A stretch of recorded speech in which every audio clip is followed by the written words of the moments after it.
Good evening, everybody. Welcome to the GM Circle. Now that I've sorted out my streaming like I ever do this, tonight is our February version of the GM Circle. We are joined by Rob Shaw, otherwise known as Talisman, and Chris Street of GM Tactics, and of course I'm Craig Black from Rooksgate. Tonight we are getting together for our monthly conversation about a variety of different GMing topics. Tonight we have three in particular that we're going to touch on. First off, props and do we use them? What do we use, etc., etc. Secondly, character background development. And then lastly, if we can get to it, I hope we can, villains and how we develop villains and villains that we've seen in the games. Before we get started, what I'd like to do, though, is basically give everybody a chance to... We did not have a episode in January. So this is the February one if you're watching us on YouTube. So it's been 2 months since we last got together. What gaming have you guys done? Chris, do you want to go first? I have done literally no gaming at all. I had to change jobs kind of over the holidays. So everything was like new job, work as much as I possibly can till I get a normal schedule. My schedule's now normal, which is awesome. So I have actually started... getting a few people who are interested in starting a new campaign ready with me. So I'm hoping to start that up probably by the end of this month, if not the start of next one. So in the same world, something completely different? Probably going to be doing more of... I don't know if you guys have ever played the Dungeon Delve sort of thing from 4th edition, where it's more of a DM versus PC type of mentality. They've requested it, so they want to see if they can kind of do like a speed run through each one of my encounters that I do. So we're going to see how that goes. It's mostly going to be combat focused, not so much story, but it'll be interesting experience, I think. Sounds fun. Cool. Rob? Still the usual crit and crumble thing. Playing now instead of GMing that, which is fun. Season 2, I've been a player, which is it's interesting. It's different. It's a very different pace for me. And then the community night last night, which was an awesome GM experience. Great kind of group of people. So tell us more about that. Yeah. What exactly happened and where was it, so it's a Nanaimo-based kind of local community gaming night is really what it is. Crit and Fumble kind of put it on as kind of a host, but we had a space that we could use where we had about 5 or 6 tables that we could set up for GMing, and just a place to kind of people to show up, for parents to bring their kids to learn D&D, where they're not feeling like they're taking their kids to some guy's basement somewhere or what have you to learn, that sort of thing.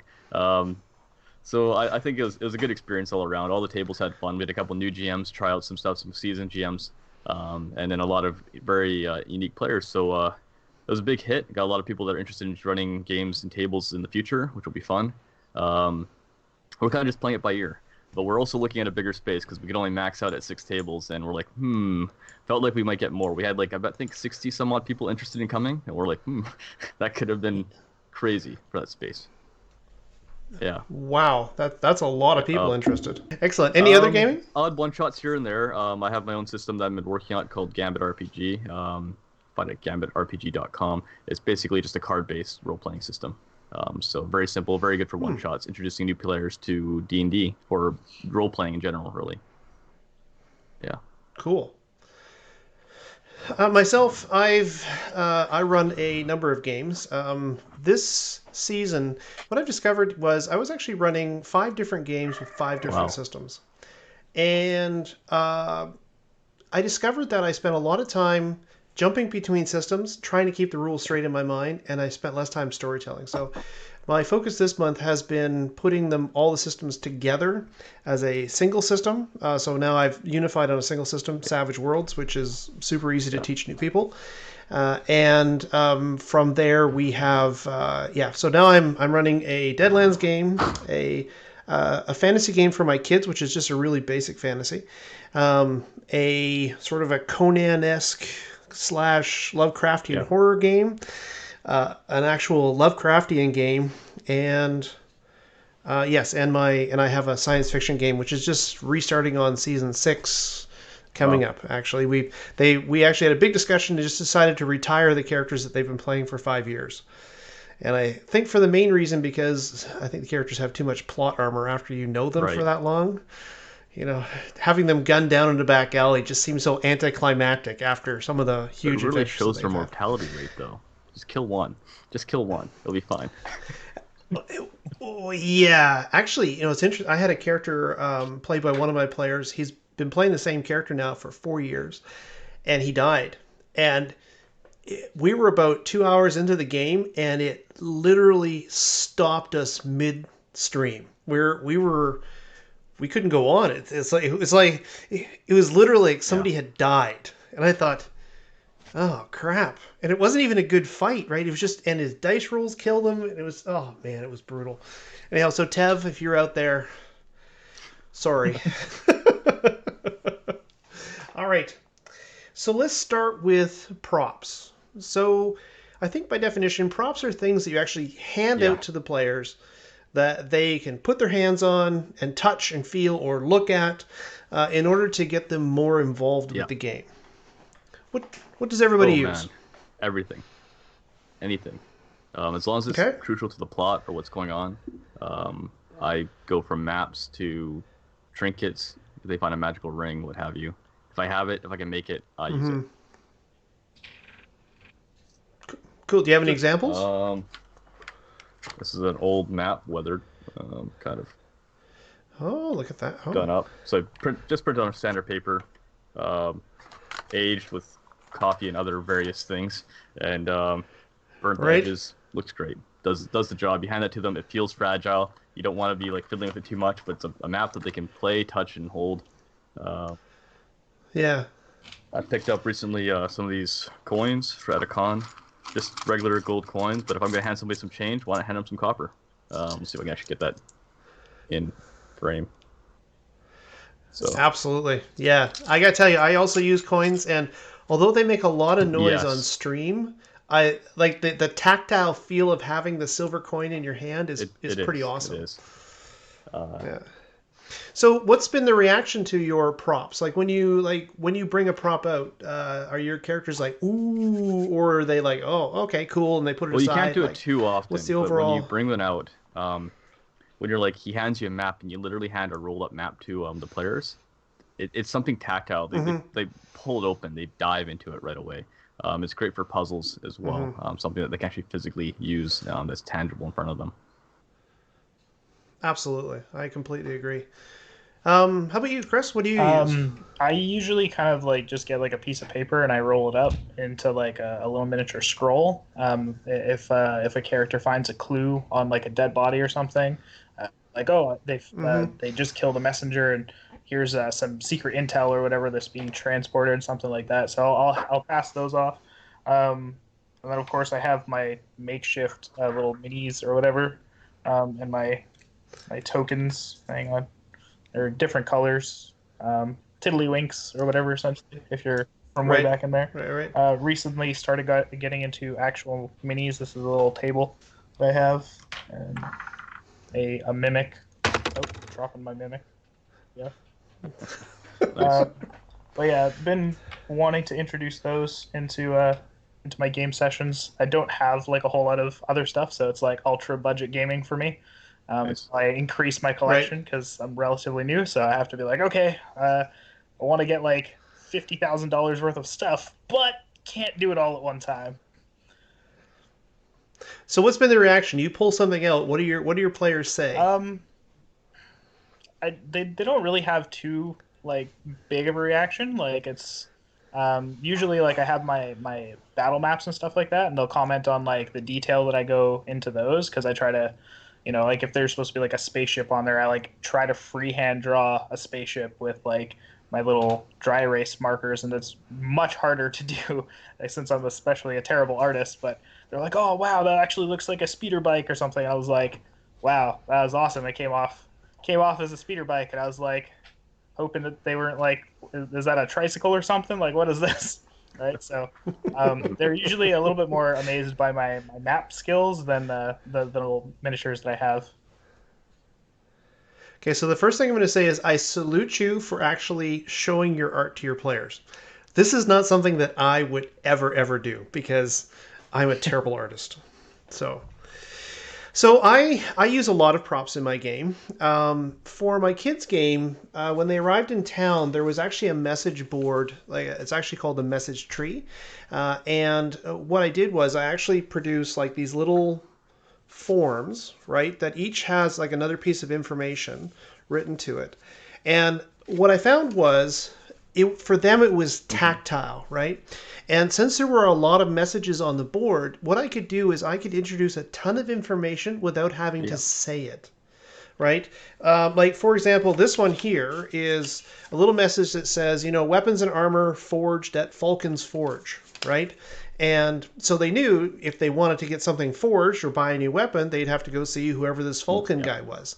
I didn't have to describe to them and have to ask. It was just right there. And I found it really good for shorthand, especially for the kids, because they didn't really know what they could be looking for in town because this is their first fantasy game. My kids are 14 and 15, and they have a couple of friends who are 14 and 15, respectively. And so they've never played before. And so for them, this is a really good way to translate a lot of information in shorthand into the game, which I really, really liked. Another prop that I used was I had a set of characters playing in my game, the Iron Road game, and they came across these mystic symbols, okay? Which also, by the way, uses coffee and crumpling in order to age it. And so they actually have a copy of this inside of one of their character binders, and they've been trying to figure out what this is. And they recently made a trip, and on the end of the trip, they actually got this, but attached to a larger piece of information. With the font there is this glyphic font that I found, which was honestly of zero use to them because they couldn't read it, but they knew that it belonged to something else. And so they've been slowly translating this thing as they've reached these scholars. And now it kind of leads them down like the path of the campaign. So what occurs is this is actually a prophecy, right? And it's actually a step like these signs that you're going to see. Now that they've translated it, what they're doing now is at the end of every session, they read the prophecy and they go, oh, that totally just happened in this game. And which is pretty cool, actually. So let's build up. Yeah, exactly. Right. And so what occurs is adventures are just happening to them. And then they're trying to fit like the next prophecy is the moon shall eat the sun. Right. And they're like, oh, it's got to be an eclipse. Right? And it's like, well, do your characters really know about eclipses? It's like, okay, so we're going to ask scholars about what that might mean. So when's the next eclipse? It's 2 years or so, or whatever. I can't remember what. And they're like, well, that can't be right. Right? It's like, an unexpected eclipse? What? So, lastly, in my Western game, I actually produce newspapers. Right? Oh, nice. And so the cool thing about the newspaper is, of course, I can talk about, like, for example, the headline on this one is Wenatchee Massacre, which was actually the players. They went out to a place called Wenatchee Station, and they shot up the place. And after they shot up the place, of course, this has what they're trying to stay secret, right? They don't want people to know that it was them. But this actually has, like, the investigative reporter telling you what the sheriff knows, and who they're looking into. And it also allowed me to, like, for example, they took the time to actually rob the station while they were there. But it says, oh, but this thing, which happened to be in the safe, was not stolen. And they're like, no! Right? So that was pretty cool. But alternatively as well, it allows me to also translate a ton of information to them in a tactile form by putting other stuff in the paper. These people are in town. This is happening. This strange thing happened. And so now they're reading it and going, wait, didn't we read something about that in the paper last week? And when they do that, I don't have to. So to me, it's just a way that I don't have to translate the information to them. And so now it's come to the point. So the paper comes out every week. And so when the game time advances a week, it's like, oh, I go buy a new paper. Right. And they look forward to it. And I really enjoy the fact that they actually look forward to me publishing a paper. Right. And lastly, coins, right? Coins are the best. I actually do a banker who does all of the money, right? So that I don't have to. I just tell them how much it is. There you go. Exchange it in. But one of the neat things that I find about the coins is the role playing that comes with the coin. It's like, hey, we're looking for this guy. Yeah, I never heard of him. Really? Yeah. Right? And yeah, so that's my diatribe on props. So I think they provide a good shortcut. I think so, yeah. Yeah. I think it's because a shortcut gives them a medium to get into role play, helps them get into character a little bit further, Yeah. and kind of dive into the world that you're creating. And put something right in their hands that, Yeah. that yeah, absolutely. So do you sounds like most of your props are things that are sort of visual aids, Chris. Do you plan on incorporating more props as you go? Yeah, as I can afford more elegant and sort of props and stuff like that. Eventually, I'm hoping to kind of even get some costumes going on for different characters. So, like, if I have somebody who's like a barbarian or whatever, and like here's like a barbarian shoulder plate thing or whatever that you can just like put on, and when you show up to the table, and then you can get a little bit more into character that way and be like, rah, right, as a barbarian, right? Have you had anybody show up with costumes on, Rob? With costumes, no, I've never had that. Okay. The closest I ever come to anything costume oriented are a pair of aviator sunglasses, which are kind of like my way of being my omniscient GM. If I'm sitting there and I'm like, I don't want you to read me, shades go on. Okay. And now you can't read. So it's like the whole drawing the cloak up and hiding your face. Same kind of idea. The shades are just it's something that's tangible and it's real life to me, but still it makes it much harder to read your GM when you can't see their eyes. I've actually had a couple of players come in costume. I actually had I have a fellow who plays in my 1920s game who actually showed up as a government agent. So he had like the suit, the tie, the hat. Nice. And when he walked in, we're all just like, wow, because the fascinating thing about it was he did it to dress up, but for us it was like it actually pulled us forward into the game because here was this guy sitting right. And then I had another girl once come with a corset and sort of a low cut bodice, and her character was very sultry, I think. Yeah. I found that very distracting, right? Probably. Yeah. And everybody else is like, oh, were you talking? It's like, Yeah. Cool. Yeah, I used to do the dress up thing out online, but never at a table. So get guys dressed up in their own home and they're comfortable sitting in whatever they're wearing. But yeah, I totally get that. Have you streamed games online before? I have, yeah. Cool. Yeah. So do you think there's ever a point where there are too many props or they could become cluttersome? Cluttersome, is that a word? Yeah, I think so. I think you have to make sure you play your props out so that way they have a point in the story. You can't really have it so it's like, if you had the paper and then a bunch of books and so on and so forth that you just kept giving the players, it becomes this big pile of stuff that they have. And now it's just like their adventure backpack and it's just too much. The coins is about as mundane as they'll ever go. It's just something tangible you can kind of spread about the table. People can use them however they want. A map, a scroll, a puzzle, your papers, for example, I think work very well. I think having something like, well, this is made by another GM or another player, but it's a nice cane that he made for my character, and I was like, this is great. If I have this at the table, it's literally going to be falling everywhere. Yeah. And it's going to be a distraction. Yeah. So like, it's awesome, but I don't know what to do with it. And it's only so long before someone gets hit with it, in fairness. Exactly. Yeah. Exactly. Yeah. That bad roll of the dice. So what about this? So a thought that I have in mind about using props is a lot of times when I use props, I'm afraid of characters putting too much importance on them. Oh, he gave us a prop, therefore it must be important, right? Have you ever given out a prop where it's just here's something? Red herring props are the best props. No, you cannot GM me. Yeah.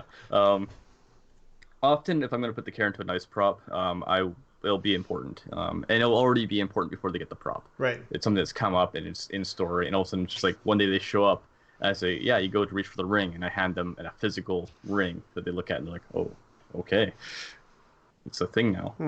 We had that in the crit and fumble thing where we had a ring of substantial power tied to the evil necromancer that they're hunting, and every time you put this ring on or touched it with your bare hand, it kind of gave the the necromancer a conduit into your body, and vice versa. There's this back and forth. Um, so this ring was something that was passed between the entire party physically, because no one wanted to physically carry it in case they accidentally touched it, um, as well as it went across the table and people just take it home with them. And they come back to the next session, they have the ring with them and what have you. It was quite fun. Cool. Yeah. Okay. So do either of you want to talk about where you get your inspiration for certain props? Like do you just see something on the shelf and go, oh, that'd make a great prop? Or like, where do you get your ideas? Well, a lot of my stuff comes from fabrication. Like the ring, I think I made from old PEX piping, like the little crimps that they have for PEX piping. So I took that, and then the rogue in the party was marking it before it was enchanted with just like marks for every kill. So I went through and counted up all those kills and took my grinder and grinded little cuts and edges into it, painted it all up, and handed it to him. So he had all these like marks that are a little glowing, and felt really natural to the campaign. Other stuff like maps, I mean, that's just I do maps. That's my one thing I do. So yeah, I do a lot of maps as well. How about you, Chris? If you're like, so for props, what inspires you to put a prop into the game? Well, since I'm more combat focused, I kind of revolve around minis.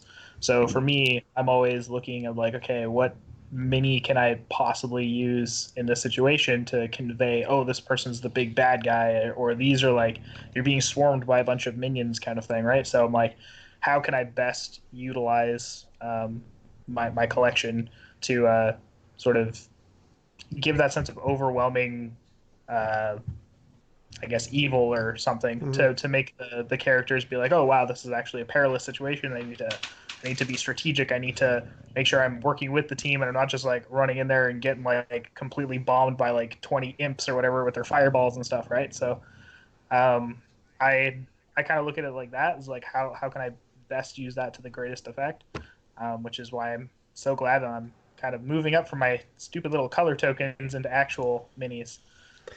As far as like other props and stuff go, I kind of like the simple scroll idea.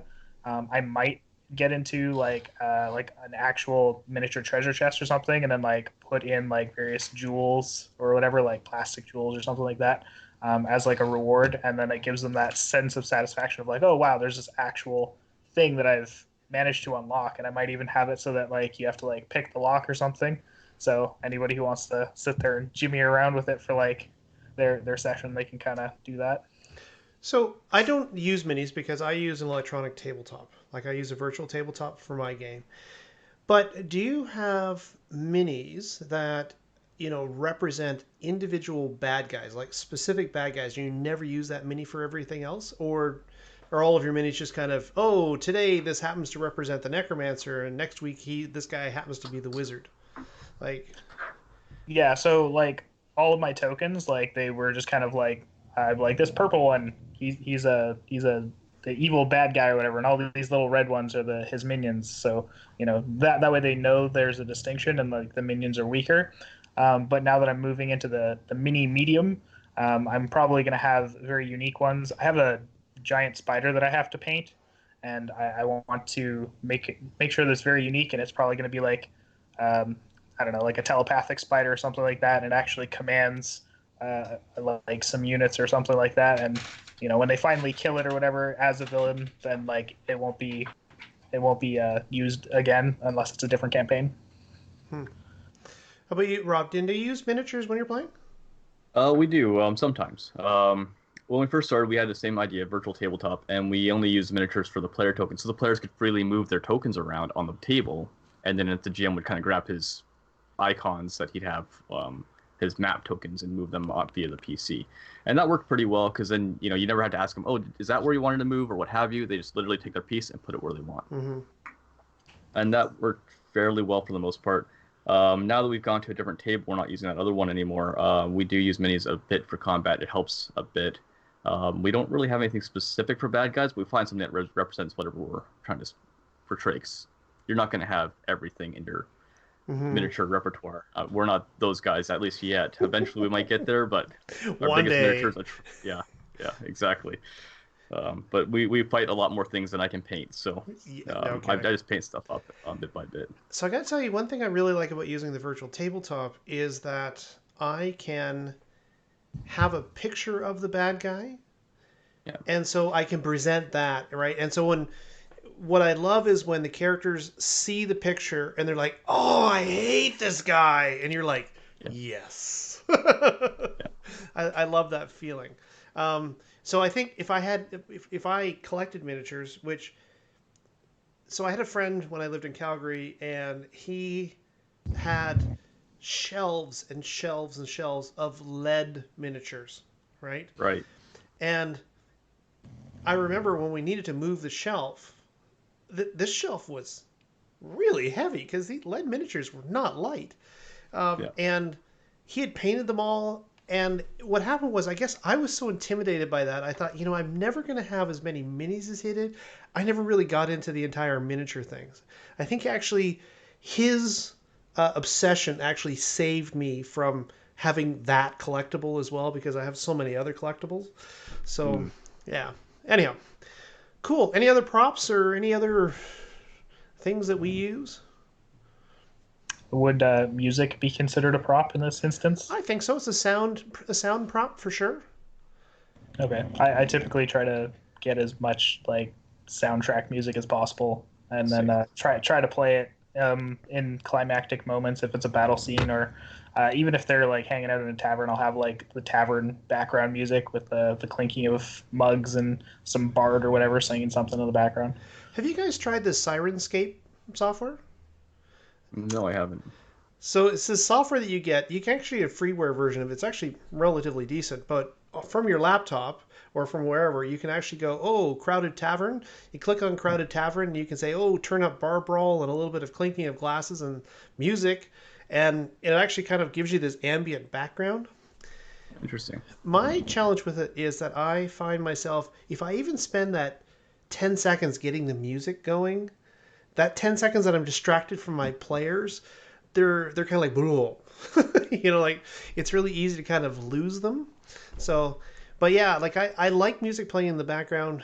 But generally, I have tried it, and what I'll do is I'll put music on. But I always find that I'm listening to battle music while they're negotiating, and I'm Yeah. listening to romantic music while they're hacking with swords and stuff like that. And so I find that's one thing that is a skill that I've never mastered. So what I do is I have two playlists. I have an ambient playlist that's for pretty much everything, Mm-hmm. story, descriptions, dungeons, and then a battle track, which is basically more epic ballads and what have you. And between the two, I almost GM to the music. Something sorrowful happens in the music, and something I can actually play that up in the situation, I do. Hmm. And I find that I play off the music a lot more than I play off my own imagination sometimes. And just a playlist on shuffle. That's kind of cool. In there's a game called Tropicana. Yeah. And in have I ever heard of Tropicana? Yeah. So I haven't. so the way Tropicana works is every player brings 5 songs with them. Okay? And if your song is playing on the round of combat that you're on, you get special advantages because you're coolest during your own music, which I thought was kind of interesting. Yeah. I can't imagine though that people would be like, okay, yeah, the song's just about over. Keep talking and see what the next song Yeah. is, right? Okay, I'll go next. So cool. All right. Yeah, so I think music's a prop. Anything else? Aside from that, character props are great. Like you're saying, dressing up, that sort of thing. Mm-hmm. Um, if I'm playing a character, I got a set of dog tags I made out of. This is something I made out of, I think, some wedges for flooring, Can if I we see remember them? right, or tile wedges. Yeah. Oh, cool. So something just painted up. But if I throw those on when I'm playing like a Sarge-like character or what have you, Mm-hmm. it works. I got some steampunk goggles, which I will use if I'm playing some type of steampunk or engineer that I'll slap on as well and just kind of throw them over my head and if I'm getting to that character. It makes some difference of who I am to the players as a GM sometimes, or if I'm playing as a character to have something I'm wearing that just brings me into it. It's not really full cosplay, but it's like one or two small things that can kind of make you different at the table. So, as a GM, do you think you'd be comfortable asking for your characters or your players to actually, it's like, hey, bring a prop that would help me see your character better? Oh yeah, we did it early on for season one. We didn't do it as for long, but Gavin Flintpin in the campaign brought like a smoking pipe for his gnome wizard, Oh, and cool. he'd always be kind of puffing on that. Another player had a six-sided dice that his character would roll to determine the fate of his victims. Um, yeah, so stuff like that. So I think props add a lot to your characters. It's something that you can have tangible that they can play with as well and have at the table. It's like player fidget dice kind of thing or fidget tools, Mm-hmm. something that they have to play with. How about you, Chris? Would you be comfortable asking your players to bring some sort of character prop? Um, Definitely for my Star Wars campaign. I think everybody would love to bring a lightsaber if they're a Jedi character, and of course, we're gonna probably have like a 10 or 15 minute where everybody's like vroom, vroom, vroom, vroom, just like trying to like play fight in general. Um, the one thing that I have done for my Star Wars campaign though is for each sort of section of it, I've broken it up and turned them into like episodes. So like at the beginning of every Star Wars movie, they have the Star Wars crawl where they have the Mm-hmm. descriptions of what's kind of where they're picking up what they're doing. I've done that for every single one of my 10-part saga essentially. So Nice. every time we get to a new milestone, I flip it around. It has the music, and then it has the scrolling. They get to read it, and they're like, "Oh, cool! So this is where we're picking up now." And if there's like a time jump or anything like that, like I usually have um, like sort of a section where they can fill out more of what their character was doing in that time period, and then they just kind of come back at me with that. I'm like, "Oh, you get this extra bonus because you went off and trained for the 5 years or whatever that you guys were gone for, right?" Yeah. I think any prop that you put into the game really just pulls the characters in, pulls players in. Yeah. All right. Well, um, great chat about props. It's interesting to hear what other people's views on them are. Every time I talk to you guys, I'm like, oh, gotta write that down. That's really good. Um, I gotta tell you, from both of you, I've actually taken advice and have used it in my game now. So thank you for Oh, that. So I love it. let's move on to character backgrounds. How much character backgrounds do you provide your characters, or do you have how, or do you work with your characters to create? oh man.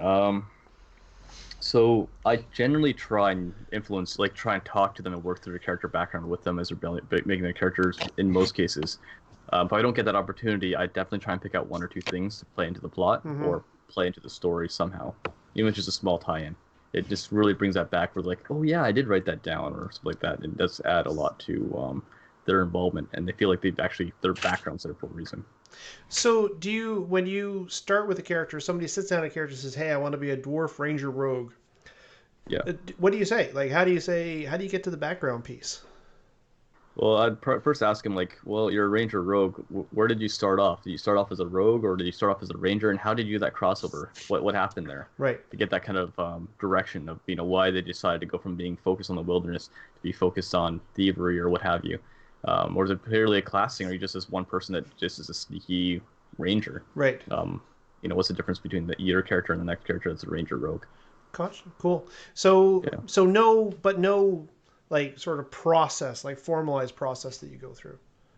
No, I let the player kind of start making stuff, and I'll kind of aid them as they make up their own decisions on things. I'm not gonna take away their creativity. I just want to help kind of poke them in the right direction. Cool. How about you, Chris?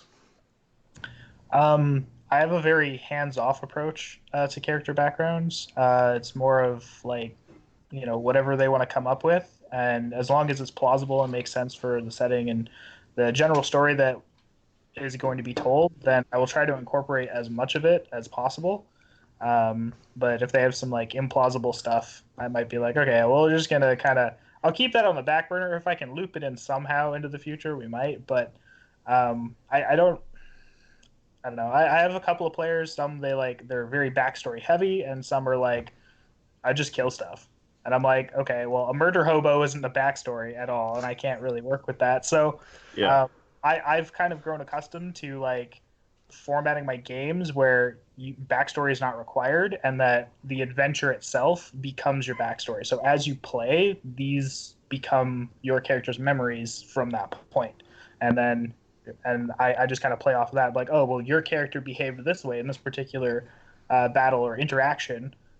This kind of goes against what it is that you were doing before. Are we now changing to become more of a little bit of an evil character? If that's the case, I have no problem with that. I just want to make sure that that's where we're headed. And I usually just kind of talk to the player about that, either before the session or after the session once they've made decisions and stuff like that. I actually have. Okay, so but that said, though, like if you have a character who has no backstory, like do they just sort of appear in the world? For the purposes of my game, if they show up and they don't have a backstory, I'm just like, okay, you're just gonna join the squad of mercenaries or whatever it is that we're doing, and nobody knows anything about you, and we're gonna learn about you as we go along, kind of thing, right? So it's like their backstory is secret, and it develops as they want it to develop. The reason why I do that is because for some of the particular players that don't have backstories or they're just not backstory intensive, they like to actually immerse themselves into their character or try to figure out what their character would do in that situation, and then they become their character, and it's a lot more fulfilling that way for them. So then I just take all of their interactions. I'm like, okay, that's the type of player he wants to play today, and then I'm gonna work with that. When I create backstories, I find most players to create a backstory, it's a little bit like pulling teeth. They kind of understand who they want to play, but um, but they don't really understand why they are the way that they are, right? And for me, I have a very specific set of things that I want every character to incorporate into their life or into their backstory, whatever your life story is. And so I have some people who come to me. In fact, I had a character created for my Cyberpunk game just the other day, and he wanted to know how his character was now working for this guy. And so we got on the phone and we talked for like 2 hours. And now, granted, this was an exception for me.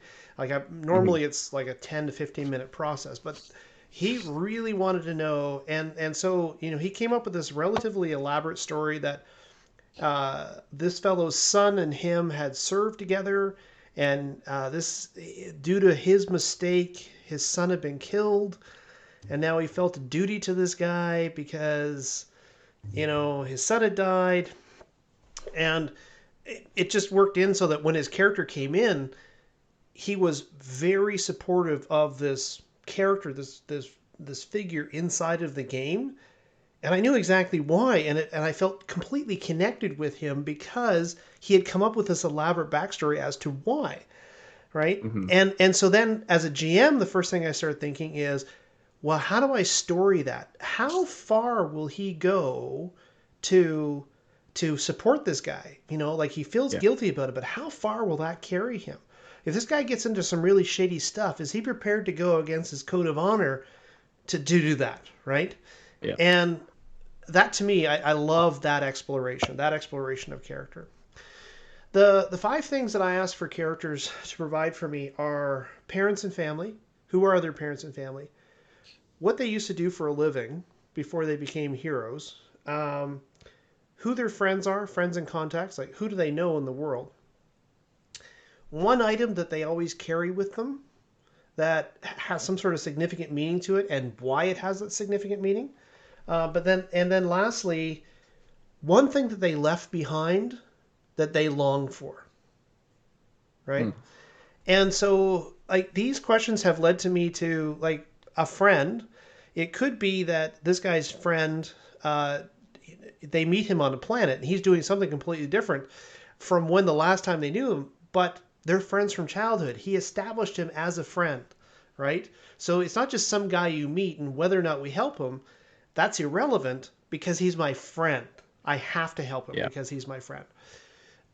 Or these were your parents, these were friends of your family. Like this is what happened to your parents. Like you say your parents vanished. Like to me, I always find that most players want to kill off their family and friends. And, yeah, I'm the only survivor. All my friends died. All my family died. And as an evil GM, I'm like, excellent. That means you're probably out for revenge, right? And here's the guy who did it. So good luck with that. So how much does a character's background? So Chris, we talked like you were saying that you have a character, he kind of appears in the world, and then his actions kind of betray or sort of portray who he is. Mm-hmm. How often do you go beyond that? Like, how often do you like look at a character and go, "Oh, yeah, so you're a mercenary, but this is who trained you. This is a gunnery sergeant." Like, do you, if they don't come to you with a history, do you feel comfortable just saying, "Oh, this is your sergeant from the army, and he's the guy who taught you everything, and you owe him"? I usually consult them beforehand, like if I want to introduce a new character and I feel like a player hasn't been interacting with the story very much, and I feel like I can bring a character in for them to latch onto. I'll talk to them. I'm like, hey, look, this person has a military background. You said that you have a military background with your character. I'm thinking that they should have, served together in some kind of thing. I have a little bit of a backstory for him going on. This is kind of what it is, and I give them a little bit of detail so that they can be like, okay, well, when I meet this character, we're gonna have like this type of bond, whatever, right away, and then they usually play off of it very well, and that's because I've done all of the hard work for them and all the setup. I've created the backstory. They haven't. They can just be like, oh yeah, no worries. Like I know all of this stuff because now they have kind of like a bullet point list of different things. Um, it's a little bit more work for me as the GM, but it also gets them a little bit more invested in it and keeps the good times rolling, so to speak. Hmm.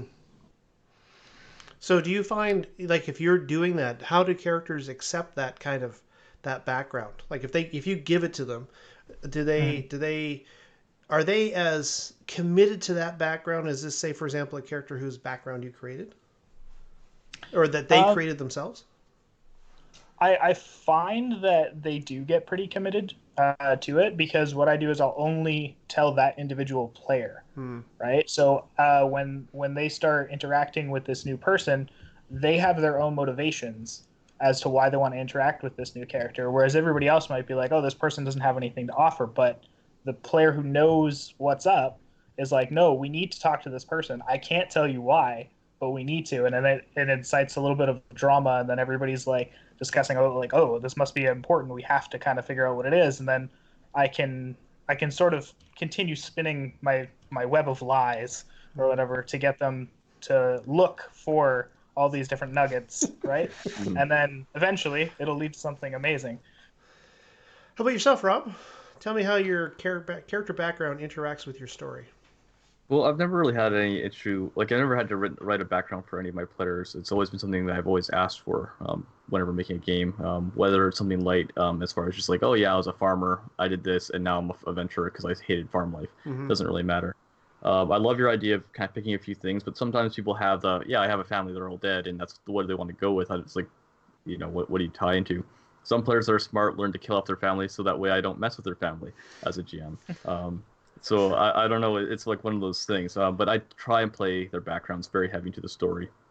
Um, Turning elements from the background into major plot points later on is something I love to do. Especially when you have something like a character from Crit and Fumble, Vertigo. He killed his old rogue, his leader of the Thieves Guild, and stole a ring from him. We turned that ring into a huge plot point into the entire first season of the game. And brought back the fact that this was like a huge element.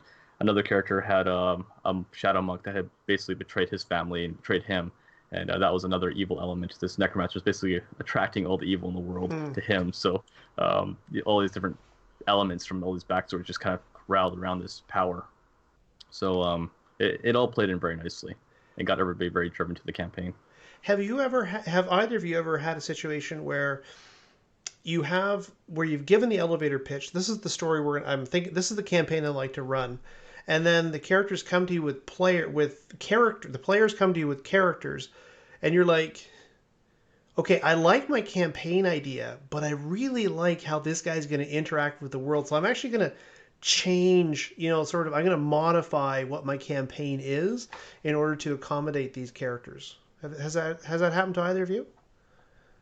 I modify pretty much everything as needed to fit the story, to fit the narrative. I don't really find any other way to play the game because like the characters are the center focal point of the story, and the story, I can't just tell a story and have characters in it that it doesn't line up. It doesn't make sense, right? So I have to modify these things, and then insert new challenges for the characters to overcome. If I want the story to be a specific way, then I just modify how the characters are going to interact with it by just tweaking some of the inciting incident type of things that occur. Like instead of somebody dying or whatever, it's like, oh, they have to go rescue this person instead or whatever, right? So it just changes it. So I just modify everything. Well, you, Rob, have you ever had something?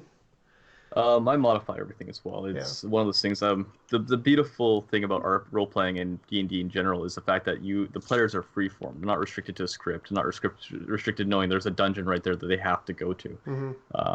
So those major plot points, as much as I'd love to be able to write a storybook for them to follow, it's not that case. Yeah. They're the storybook. I'm following them. So Yeah. that's the way I see it. So for me, I had a situation again just with my Cyberpunk game. What occurred was we sat down and decided what kind of game we wanted to play. They wanted to play low-level street operator, like Street Ronin kind of idea. So we then sat down and we kind of designed the entire campaign about, not designed it, but, these are the elements that are going to be in it and, la, la, la. And then what happened was, one by one, they created characters. And it went from being sort of the street samurai kind of thugs and gangers to being private investigators in a cyberpunk world. And it was almost like as it turns out, sort of some of the themes and the morality plays, etc., that were actually in the character backgrounds actually turned it into like a cyberpunk noir. And that's what it's become. It's become like this noir game where, it's always raining and people have big hats and smoke cigarettes, but, they have cyber eyes and, and they're doing things like the Maltese Falcon kind of things as compared to your traditional cyberpunk. And that came entirely so my campaign went from, yeah, you're going to be stealing crap and trying to sell it and stay alive and see how long that lasts, to you're members of a detective agency, and, you all have kind of good streaks in you and you're trying to fight the good fight, but at the same time, trying to stay alive and kind of cynical. That to me was really interesting. Like that was an interesting exercise to see the game morph because of the characters that are now in the game as compared to what the players actually wanted to play. Like they designed it, but we ended up playing something different, which was totally cool. I've done something similar a couple times where I ask my players, I get them together before session 0, before they create characters, and they go, hey, what kind of game are you interested in playing? And they'll be like, oh, I want to play this, I want to play that. And you get a kind of a mashup. It's like, oh, I want to play a steampunk, cyberpunk game. And someone else is like, I'll play a high fantasy. I'm like, okay, we're doing both. Yeah. And you kind of just make a world based on all their ideas, right? So then you get something kind of closer to Shadowrun. And then someone's like, oh, but I really want to do a treasure hunt thing. It's like, okay, well, we'll throw that in there too. And now you're like in a post-apocalyptic kind of steampunk world where you're trying to gather old ancient technology in a fantasy setting with magic and stuff. And it just keeps adding and growing and what have you. In my fantasy game, it was a pretty traditional fantasy game until what happened was they kept making references to Cthulhian horrors. It's like, oh, there's going to be a tentacle coming out of this crypt. I know it. And it's just like, yeah, no, And then finally, like after like 3 or 4 times of them mentioning this, I'm like, this tentacle rise out of the darkness. And you're like, I knew it. But yeah. They were totally into it. And so the game went from being fairly traditional fantasy to basically being Lovecraftian horror fantasy. And I don't know what happened there exactly. Like it didn't have anything to do with their backgrounds, but it was just the interaction of the players and the characters in the world. And yeah, so I hear you. Yeah, cool.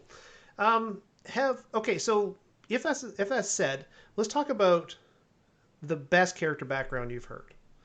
Short, okay, less than a minute. Oh man, that's a tough one. There's so many backgrounds. I know, right? That's why I said one. Yeah. I always love the backgrounds that are just very simple to life to get into adventuring. Not something that's like I went and slayed all this stuff or changed all this and did that. the idea of being like a simple baker's son that had too much of getting burnt and decided to go out adventuring and just join the first adventuring party out there, stuff like that. I love those kind of underdog stories of this person that's really nothing, kind of just get into the world of chaos and fantasy and just see what the hell happens. Mm-hmm. So from that, the best one I can think of was we were doing a modern fantasy kind of world setting, and this guy was just a general office clerk that got frustrated and ended up throwing a printer out a window, got fired, and he ended up falling into this situation where he just went outside into the street, and there's a bunch of these, like, we were just walking by and we almost got hit by this printer, and away we went. And here this was this guy upset with life, and he's apologetic to us because he always hurt us, but at the same time he's pissed off at life, and we're like, come on, we'll show you a better way. Cool. And that was one of my favorite characters. So I think I think something simple like that can kind of add a lot to a story. That kind of modern or that kind of idea of feigning ignorance to the world of fantasy or whatever you're playing in. Right. How about yourself, Chris? I'd have to say probably my favorite backstory that has been given to me was the character was playing a shard mind, and they had psionic powers.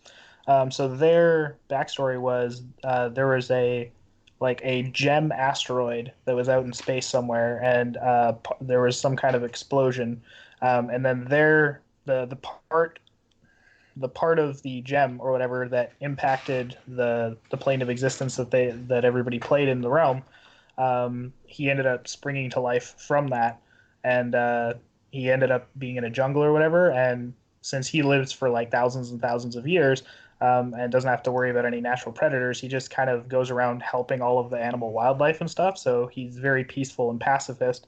And then all of a sudden there's some kind of plague that happens, and it starts killing off the wildlife and the trees. And so he sets out to go find what that is, and then links up with all of these other people as we go into the keep on the Shadowfell or whatever. And he's thinking that the Shadowfell energy is what's killing the plants. So like he's determined to stop the different incantations that are going on in the keep on the Shadowfell, which I thought was very cool how he incorporated the entire module into his backstory. I thought that was like well done. I was like, I gave you kind of like a little brief handout, and he's like, oh, I'm gonna link this, and then I'm also a pacifist in life, so I want to be a pacifist in the game. So it's pretty cool how he put it all together. Interesting. For myself, I've actually just had a character recently. Sometimes when you have a player create a character that you want to tell stories around, I find that really interesting. And so I have a lady who plays in my Western game, a woman, lady. I have a player who plays in my Western game, and she created a character who was her father pretended that he was actually a pastor, and he went around ministering in the Wild West. And whenever they found out he wasn't a pastor, they just kind of moved on. And so she kind of grew up with this con man kind of background. And she herself fell to the point where she would pose as a tavern girl, and she would rob men who bought her services.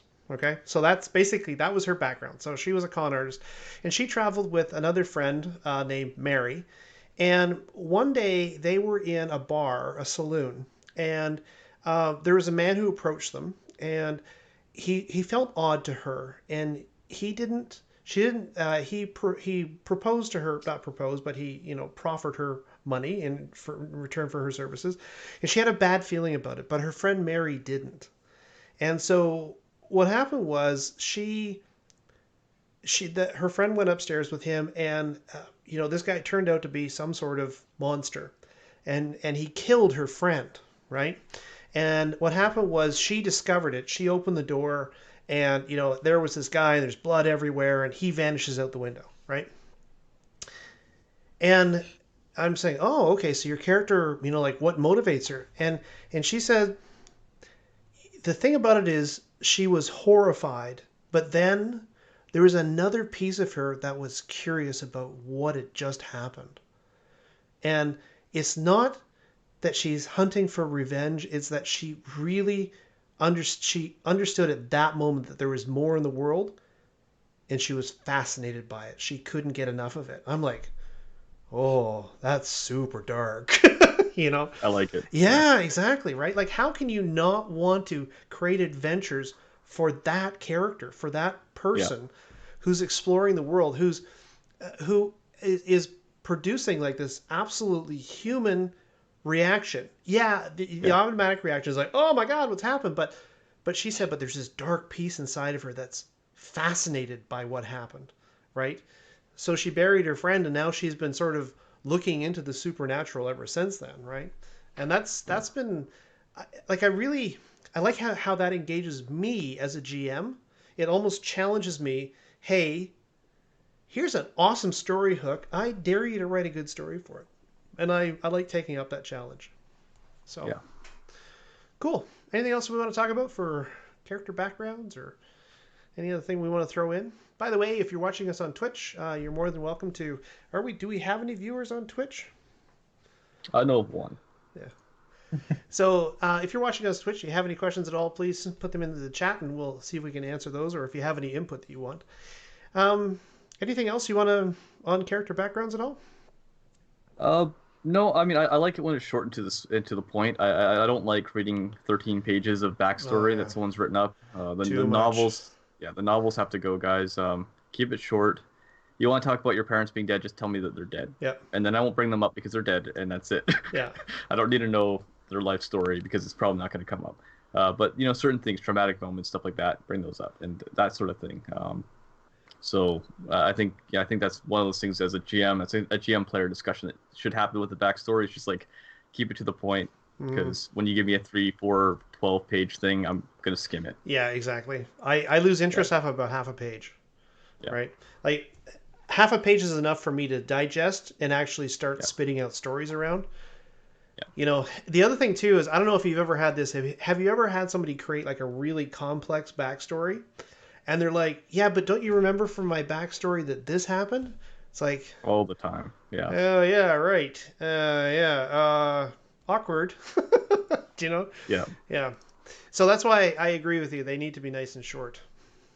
Yeah. Cool. Usually I'll be like, yeah, I read it once, and I skimmed most of it. So yes, I remember briefly, but I'm not going to pull details out of that. Yeah. What I generally do is after I see the backstory, what I'll do is I'll pull like 2 or 3 details, and then I'll put them onto my campaign cheat sheet to the side.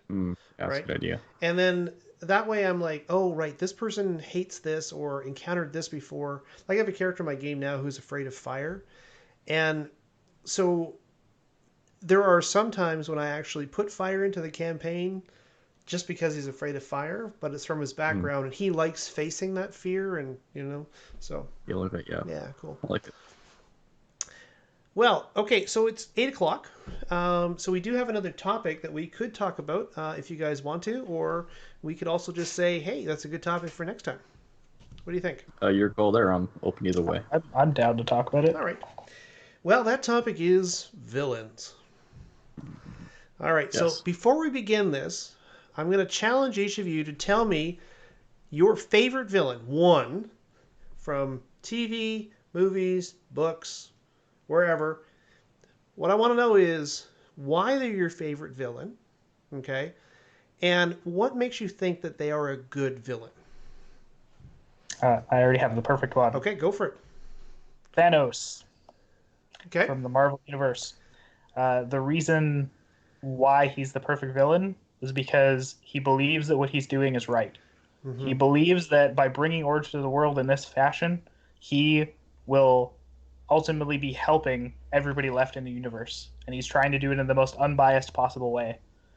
And like, he's coming from a place of his own personal experience. Like, he had to do his own self-sacrifice on like his planet and stuff like that. There's so many good qualities about Thanos being evil, because he's not truly evil. He just believes that he's right, whereas all of the Avengers think that nope, that's not the way to go about it, and they're just getting in his way. So, question for you. This is a question that a friend of mine asked. When he snapped his finger and he deleted half of life, right?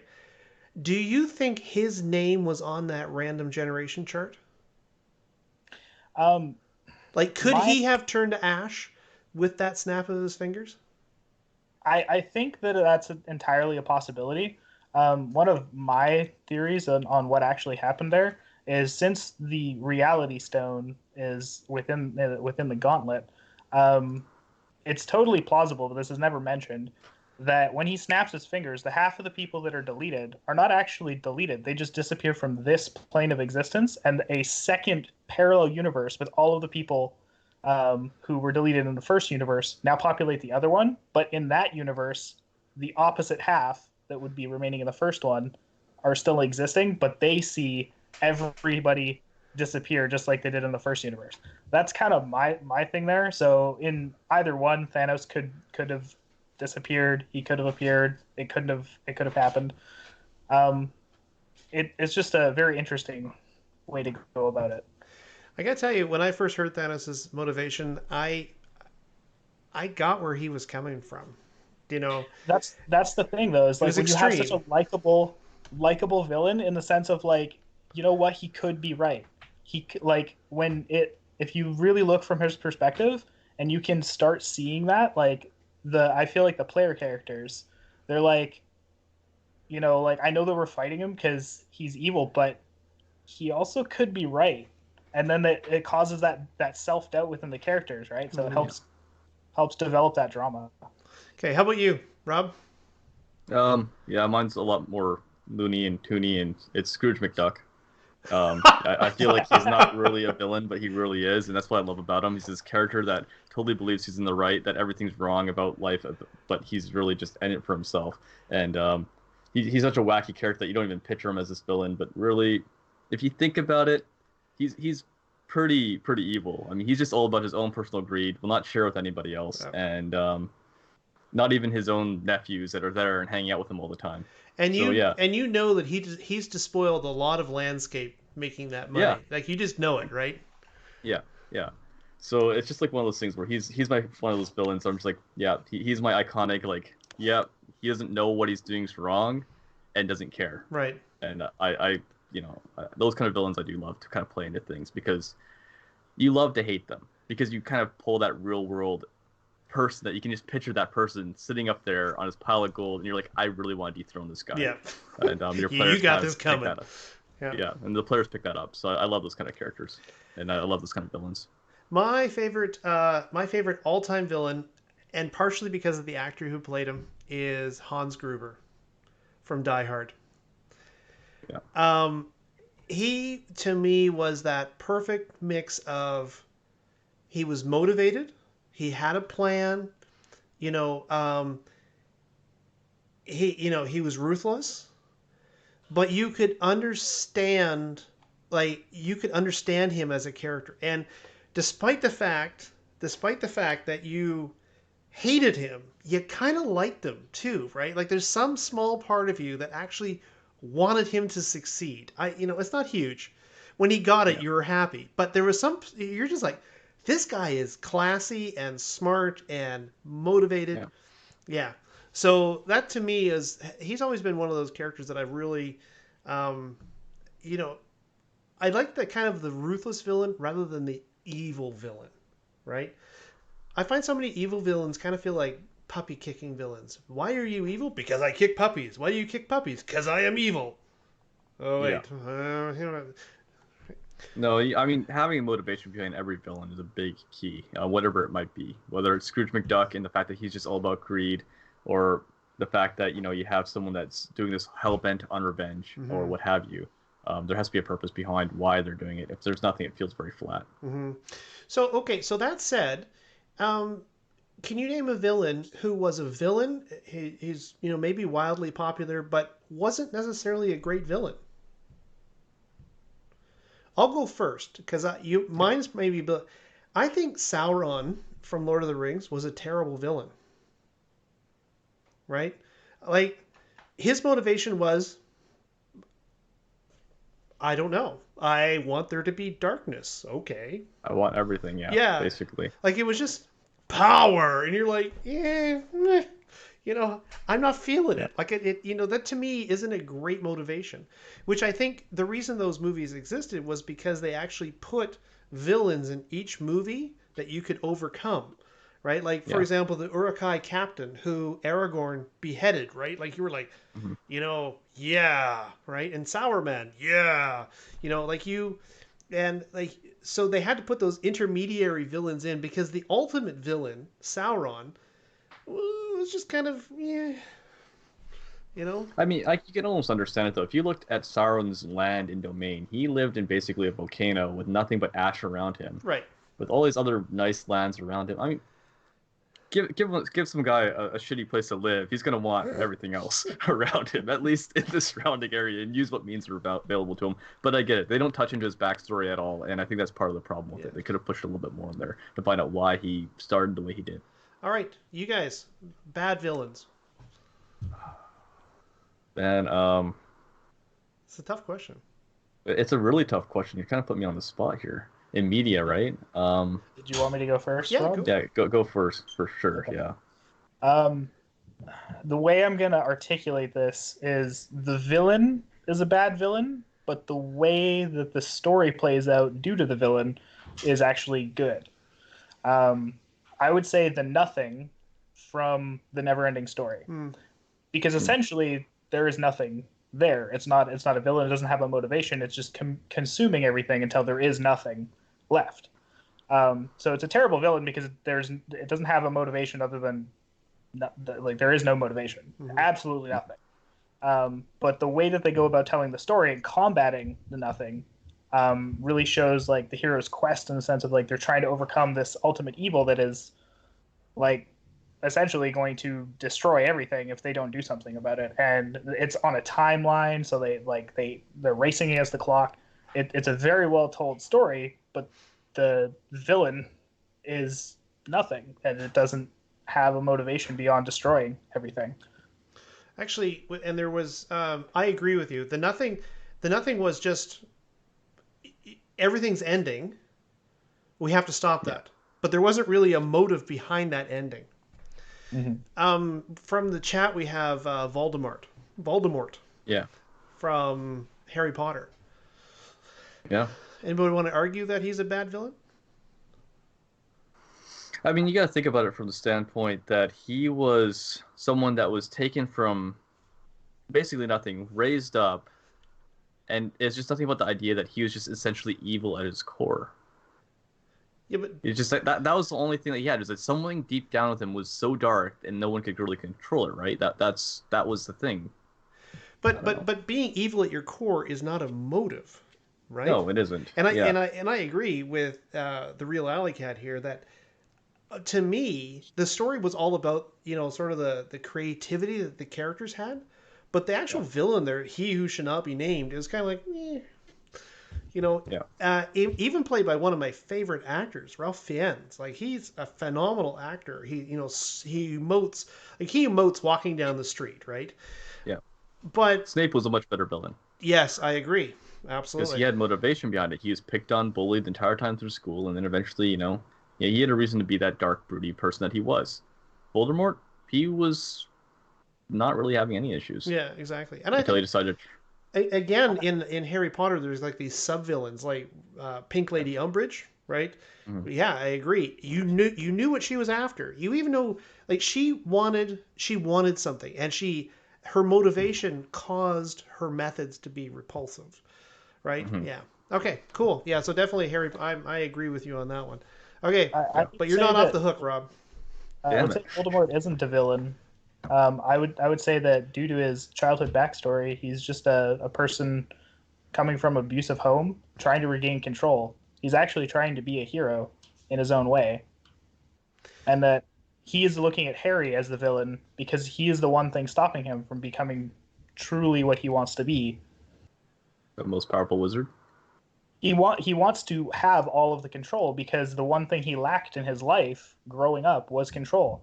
His parents abused him. He got put into an orphanage, and he went through foster homes, and eventually he ended up going to the school, and Dumbledore took care of him in that sense, tried to make him feel included, but then he was persecuted if you look at it from the standpoint of like what he ended up doing to Hagrid in order to get Aragog and sent to the Force, because he didn't want his home to get shut down. He was trying to save Hogwarts. He was trying to be the hero, right? Yes, he went about it the wrong way and blamed it on somebody else, and then all that whole thing happened. But like ultimately, all he's been trying to do is gain control of his life so he could be a functioning human. Okay, so let me argue this then. Thanos, all he wanted to do was make it so that people could live a happy life. So under that, he's not a villain necessarily either, right? He's viewed as a villain, Right. but I wouldn't say that he is like evil villain. Hmm. It's like he's the actions he does are evil, but his motivations are good from his perspective. See, to me, I It's think I think psychology. I think methodology also, like whatever your motive is, right? I want to feed the world, but I can't feed the world, so I'm going to kill half the world's population. That makes you a villain. you know, like your methodology, I think, plays into whether or not you're a good guy or a bad guy, doesn't it? I mean, sure, but like, let's say half of the world is evil, and he wants to kill the evil half. What? What? Oh, yeah. Okay. See, this will get into an entirely philosophical debate on good versus evil, right? Yeah. Yeah. It's all about I know good and evil is always a perspective as well, No, and yeah. Okay, Rob, before you dodge, give me your villain. Before I dodge, Yeah, your damn it, I bad keep villain. trying. Yeah. You know, people are gonna really hate me for it, but I'm gonna say Kylo Ren.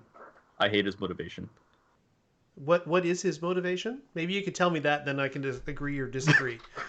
Um, his motivation is that basically, I mean, the motivation I see from him, at least in the movies, is that he's really just trying to put everything from his past behind him so he can gain more power. But realistically, wouldn't it be a more stronger motivation to be able to put yourself behind you without killing it all? Yeah. Like, you're not really putting it behind you. You're taking the easy way out.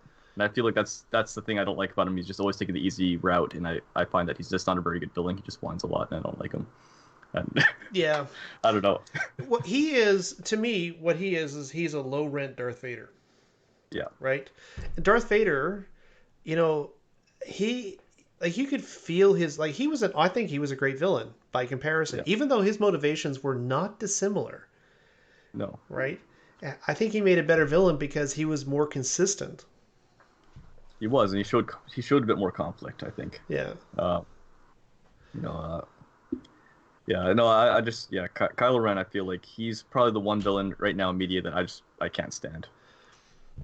I think part of it for me is I don't really like the actor, and that's one of my challenges. I think that's probably part of it as well. I agree. Yeah. Okay, so what then? Okay, so if you were designing a villain for your campaign, right? First off, when you begin your campaign, do you begin with a villain in mind? Um, yes and no. Okay. I think I always come in with that idea in mind of what I'm thinking. Um, but usually the players tend to make the villains before I do. They find someone that they hate, and I like to make the people that they hate become the villains. Right. So that's usually how I play out into things. How about yourself, Chris? Do you design the villain ahead of time, or do you just wait for the characters to twig on hating somebody? Um, I the ultimate villain for me in all of my games is themselves in a way. I am constantly putting in front of them a moral dilemma that tests them to see how far I can push them. So if that is like if I give a character a name, it's literally just a name or it's a stat block. Like that's a villain to me.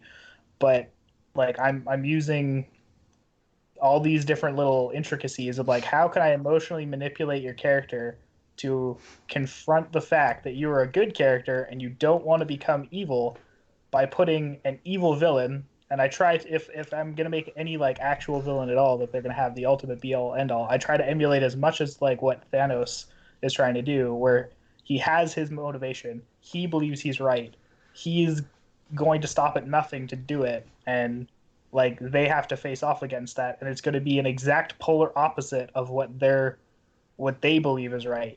And my job is to try and get them to be on his side at some point. So I'm always putting these little things that are in front of them. I'm like, oh, well, if you keep doing this, you're becoming more and more like the thing that you're going to try to kill. Mm. And you're either going to join him or you're going to, you're going to have to put something up there to really show that you're willing to become the thing that you are going to kill in order to stop what it is that you're trying to kill, kind of thing. So the enemy really is the moral dilemma then. Yeah. Yeah.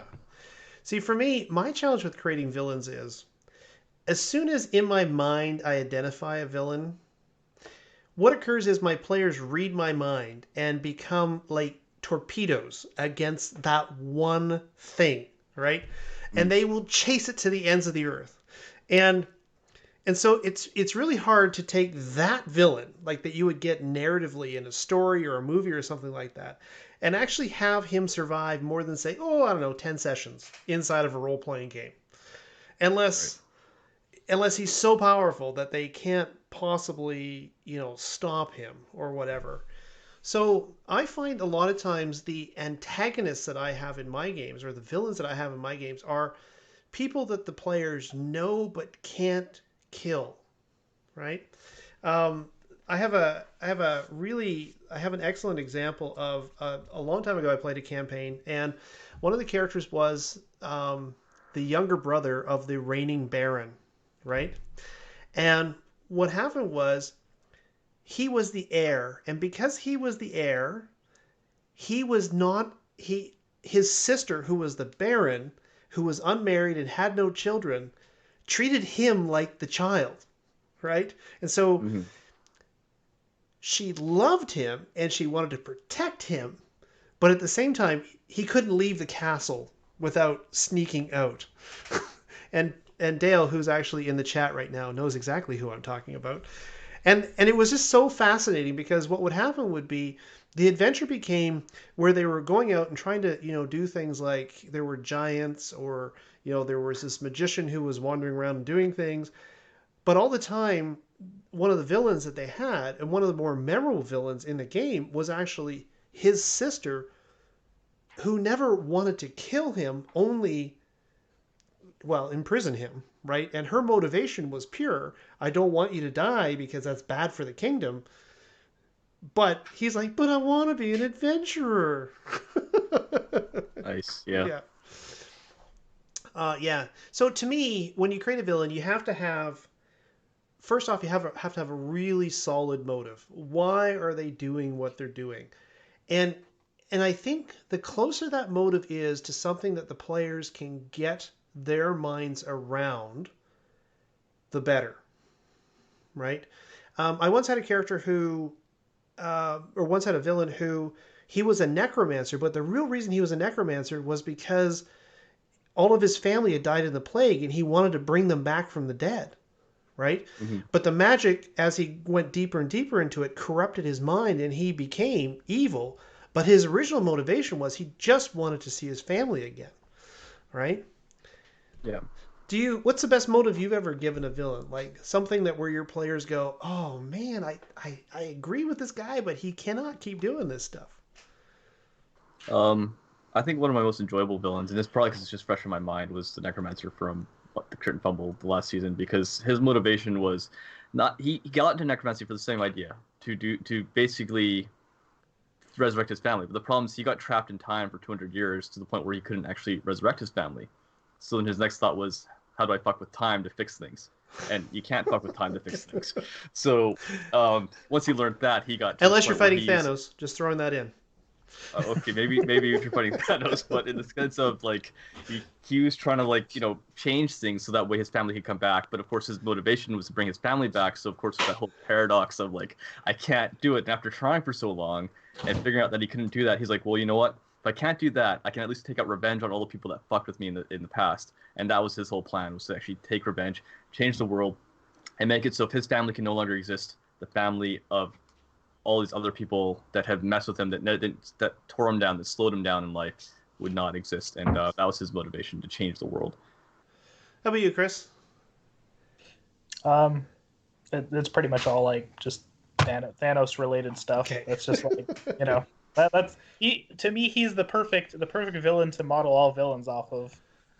If like you just change a couple of like words here, so instead of like he wants to help everybody, like help feed the entire world, let's kill half the world, it's like well, he wants to do something else, and it's he has to kill half the world in order to do that thing, right? So it's sort of interchangeable. It's like the perfect template, I find. Okay, so what about so the next thing that I think for a villain to really sort of chart out a villain is you have to give him his means, right? Like, how will he accomplish his goal? For myself, one of the challenges I find is when I create a villain, I will give him as much means as necessary to provide the challenge to the players. But I think that's actually sometimes a little bit, I don't know, it may be a little bit too player centric. Like, I think sometimes players like, first off, encountering situations where the means that this guy has of stopping them at this particular moment is definitely not enough to stand up to them. So they kind of, they kind of walk in and, they own the guy the first time or whatever. But I think as well, I think a lot of players really enjoy it where, there's 5 of you and there's 500 of them. And so suddenly it's not a, hey, we'll draw our swords and we'll go do this thing. Suddenly it's like, okay, we're going to have to think about a different way of getting this guy. Yeah. So do you guys, how do you guys control like the means that somebody has of actually challenging your players? Like, do you think about that ahead of time? Do you think about it during the game? I think it really varies. I think there's a lot of ways to create a very good villain without making it so the players can just go and beat him up. And I think one of my favorite villains that I have right now that I've made is a healer that was part of the party, their team, and he was just so weird and twisted and strange to them that they knew instinctively he was evil, but he didn't do anything evil. He was just there. He was always healing them, always well ready to help.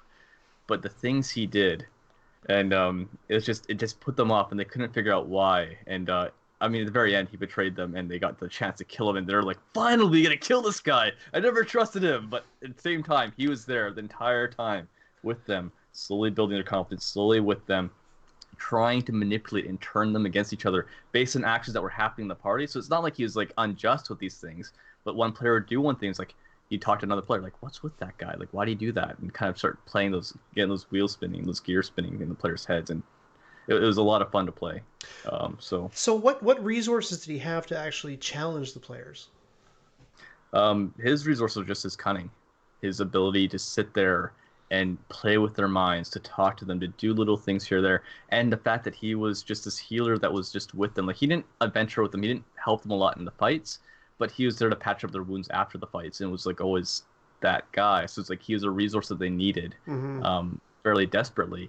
And of course they were dealing with undead and things like that, so of course he's just this element in the party that was like, we could use a cleric, we don't have one, here's a cleric. He's a cleric of what? Yeah. Yeah. Cool. How about yourself, Chris? So what we're talking specifically about here is the resources that you give your villain to challenge the player. How do you determine how much that is? Well, if we're taking Thanos as an example, yep. He has all of his lieutenants. Each one of those represents basically a mini boss throughout the series, essentially, right? And as each one falls, like, you would think that Thanos is getting weaker, but he's using the time that he's using these lieutenants to harry the party to acquire Infinity Stones for his gauntlet, which is slowly powering him up more and more. So although his power is weakening from one side, he's powering himself up for the other. And the will to go out and get the Infinity Stones, essentially, or all of the little MacGuffins that he's trying to get, he has that unshakable will. He believes that he is right. His like unshakable foundation of I'm going to do this is like his strongest feature, and everything else around him is just kind of a supporting element for him. Do you know, when you say that's his strongest feature, I'm pretty sure that all of the planets massacred by his armies would probably say his armies are his strongest feature. Well, it was when he had all the armies and stuff, right? I'm talking about, like, before he had his armies and stuff. Like, he had to get his armies, and so he had to believe that he was right and, get people on his side and then recruit all these people. And, like, his just unshakable, like, forward moving path for him is like what enables him to acquire all of these things. So yes, the armies were great, and then eventually ended up losing most of his armies, and then he kept his lieutenants around and went and farmed all the Infinity Stones and became ultra powerful and snapped everybody out of existence. Then he ended up getting his head chopped off, showing how easy it is to actually kill him. So I have another question for you then, and this actually we can relate it to Thanos, I think, relatively easily. So one of the, I think, the most powerful parts of a villain is when they have the opportunity to actually hand defeat to the players. Like when you have the ability as a GM to actually have your villain not escape but actually win, right? I think like that's a huge narrative arc. Like if you look at all of the major villains in the Avengers, for example, the first time they encounter the Avengers, they hand the Avengers their ass, right? And then they come back as a team and they figure out how they're going to defeat this guy and what they need to do. But the first time, he always kicks their ass, and that handing of defeat to the players. Do you do you ever try to defeat your players for the purpose of establishing a villain? Occasionally. Okay. Occasionally I do, and by defeat I don't mean kill them off. Oh I no. usually like bring them to within an inch of their life so they have to retreat, or I'll just say something to the effect of like, "You're not worth my time," and then he like grabs his treasure and then kind of leaves, and then they lick their wounds, and then they have to try and come up with their own plan on how they're going to deal with that in the future, because they obviously don't want to have to deal with that again. Rob, who has not seen the Marvel movies. I've not. Okay. Most of them. Most of them. Okay.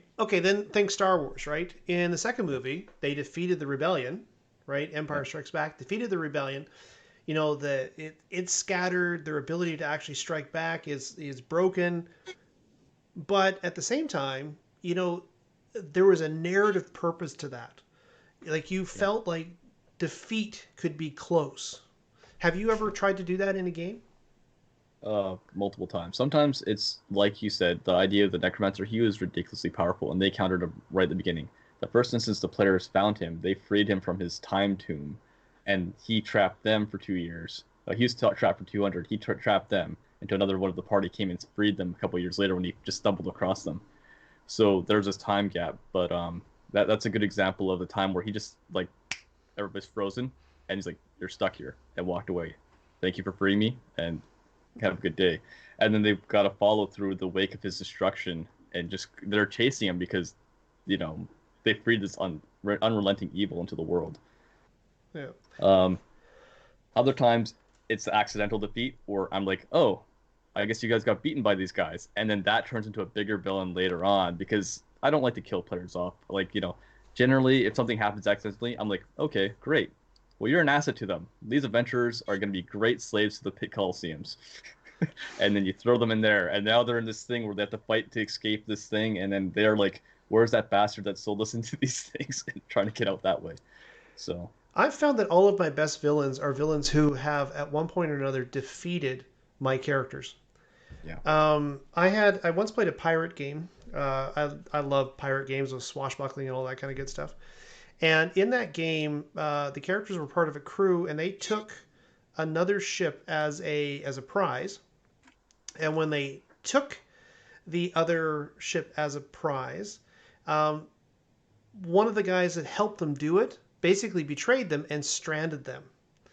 And when he did, his name was de Coligny, and they chased him for the rest of the campaign. And in fact, although there was a bigger villain than him, really the climax of the campaign was when they found him in a port and they maneuvered him to get him off the boat and away from his crew so they could murder him. Like that was the climax of the campaign. Even though there was a bigger bad, Yeah. he to them was the villain, right? The And betrayal. and Yeah. the only reason he was the villain was because he had one up them, and they Yeah. hated it. He left them on the beach with a chest of treasure, and the chest of treasure was cannonballs, right? So it was like a box of cannonballs, and they're like, "We're keeping these. We're gonna return them to you." So they Drag this chest around. That's awesome. exactly. So they had it on their boat, and when they actually found him, it's like, "Quick, get the chest!" Right? That's awesome. Yeah, it was awesome, but that hatred of him really came from being from losing to him. Yeah. And when they lost to him, he became a real villain, right? His ability to actually feel evil to them came from going up against him. All right. Okay, one last question about villains, and then we'll call it a night. Sure.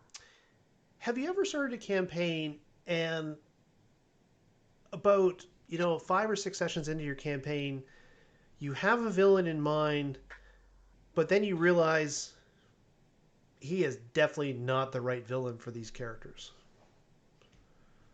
and then had to change sort of tack and introduce somebody else who is a the new big bad guy or whatever? Or alternatively, have you ever come to a situation where you might have had a plan for a bad guy, and then something happens in the game, and now suddenly you've found your villain rather than actually designing him?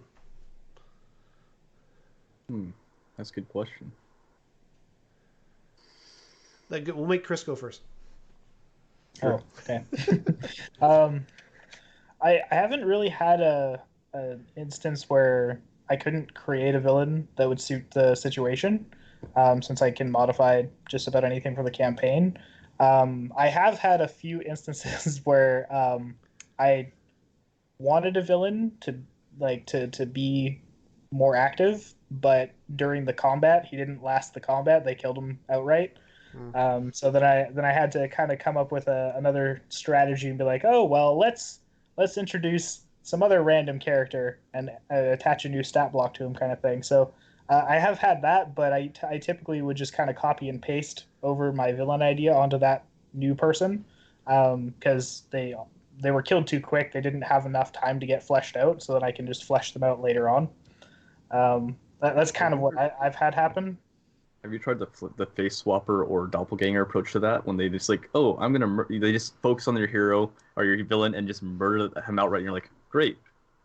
You realize, like, as you go to investigate his body and loot him, you realize that like you pull off the mask and it's just somebody else, and it's just a puppet that he put in this place to just mock you, and he's really doing something else. The bastard. I've kind of done that in a way. There was an instance where in my Star Wars campaign, where they had like 5 different options on who could win the Sabacc tournament. If they ended up winning it, they were supposed to like throw it over to Darga the Hutt, or there was a cybernetic crime lord named Switch, and then like there were 2 other people that were like, one was part of the Imperial Army or something like that, and they're like, okay, well, if we win, who do we give the money to? Because whoever we give the money to is going to give us like faction buffs. Essentially, we're going to get something for this, right? Mm-hmm. And then it turns out that although they got it, they decided that they didn't want to give up the money and they wanted to keep it for themselves. So what I ended up doing is bringing in Lando Calrissian, because I created my own Star Wars version of Deck of Many Things. And he comes in with his magical deck, the mysterious deck of Lando Calrissian, and he draws the face card, and he just says, no, I want it to happen this way, where I win the tournament. And then the reality shifts around everybody, and he goes away with the winnings, but then everything else still happened. So like they ended up killing Darga the Hutt, and Switch ended up becoming their ally. And like there's all these other little different things that end up happening. I just kind of modified it as we went and explained to them that, yes, he took the money, and you guys don't get like 10 million credits because that's a lot of money for you guys at your level. Right. But they got extra bonuses for different ways that they handled things. For me, I was playing a corporation. The corporation was the enemy in my game, and called. It doesn't matter what the corporation is called. And so the game was kind of designed where the characters were part of a mercenary company, and they were being hired to fight a trade war by one corporation against another one. And they discovered an ally in this trade war, a crime boss by the name of Augustus Rose. And what happened was they went to meet Augustus Rose, and let's just say that it did not go well. And there was a gunfight, and they broke out of Augustus. They ended up getting captured, and then they broke out of his cells, and they escaped. And then for the next 15 sessions or so, it was about getting even with Augustus Rose, right? Corporation, we were fighting a corporation? Really? Who were they again? Because he had so taken over the role of villain in the campaign that, you know, I basically said, yeah, the company commanders, they've sent some other teams to deal with that, so you guys can deal with Augustus Rose because, yeah, he knows too much. But then they spent their entire time fighting him to the point where they had done such damage to his base that he was infiltrated. He actually moved. It was the adventure was called Moving Day. What he did was he grabbed all of his stuff, put it into a ship, and fled.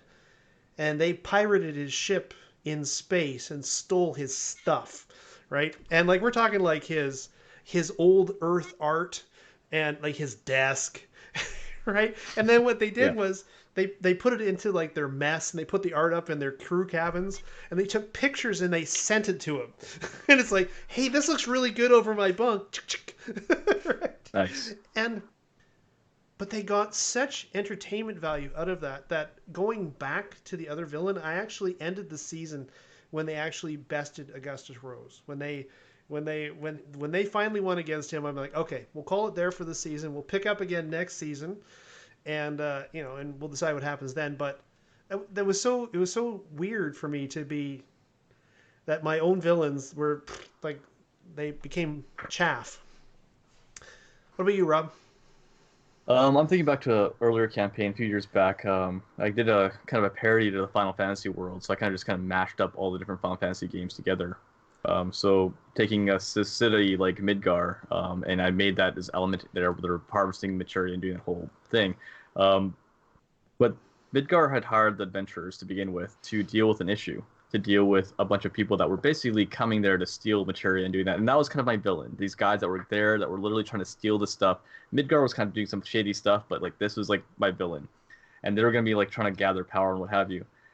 But then there was a lot of spite towards Midgar from the players. You could kind of just feel this angst because they played the games and like, I don't like the Empire. I don't like this group of people. Yeah. And they kept pushing this angst of like, I don't like them. I don't like the guards. I don't like that. And it just kind of kept growing and growing. So then eventually I twisted it. I dropped it so these people that were wearing these death masks, like they were really wearing masks to hide their identity, were actually a rebellion who found this old temple and were using the masks from this old temple as some kind of like a disguise to hide who they were as they did these missions against the Empire. And it was like this kind of big turnaround because that's the way the players were driving. They were like, I don't like them. I don't like what's going on here. There has to be something hidden here, something going on. They didn't like anything, and they were pushing really hard against this evil entity. I wanted there to be two evil entities, and they're like, no, they're doing something shady. So like, all right, they're definitely doing something shady here. And I just kind of built the campaign up around that. Right.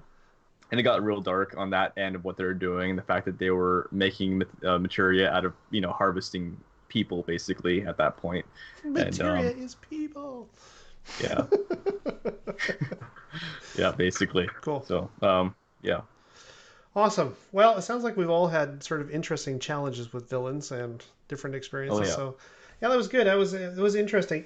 Again, I've taken some notes. Like I keep looking down because I'm writing notes, but there's notes that I've got from both of you tonight that actually will help me in my gaming going forward, probably here in the next week or so. So, yeah, thanks for that. Any closing comments at all? The best laid plans of mice and men never work out. Yeah. that's and what players. we and players.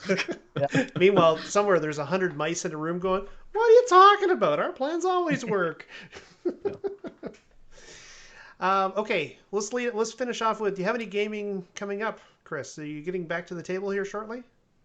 I'm aiming for the end of this month, beginning of next month. All right. Probably gonna have like a 3-player little campaign thing.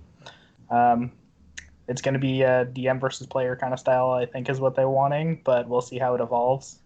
Cool. How about yourself? A lot, yeah. I'm prepping up for season 3. Well, not really season 3. Basically, the next continuation of the podcast, which I'll be gemming again. I have stuff, just smaller games I'm going to be running. I got a bunch of different players, people on Twitch that want to run games. So I'm like, I got a lot of little things coming up, and then also the following community that I'll be gymming for that again. So I'll have to write something for that. Cool, so. Awesome. Yeah, I have a continuation of my games. My Merrill Lee game, we kind of came to the point where we're like, we need new characters. So that'll be starting up here in the next couple of weeks. Season 6, which will actually be following a new crew, but in the same world. Mm-hmm. Yeah, but apart from that, just sort of continuing on. I'm actually doing a bit of a board game streaming now too. Nice. A friend of mine, he's a huge fan of board games. He kickstarts all these board games, and one of the board game companies actually asked him to run a how-to video, how to play their game. So we'll be Nice. doing that over the next couple of weeks here, which I'm looking forward to. So cool. Well, guys, thanks for joining me. Again, this has been Chris Street from GM Tactics and Rob Shaw from, or Talos Wind, as he's well known. I'm Craig from Ruxgate. If you have enjoyed this video and you're watching it on YouTube, please like and subscribe. Otherwise, we will see you the first Monday of March. Assuming you guys are both in town and not traveling to some exotic place. I should be available. Awesome. Rob? So I think I'm around. Yeah, should be. Oh, awesome. Great. Yeah. Thank you very much, and talk to you next time.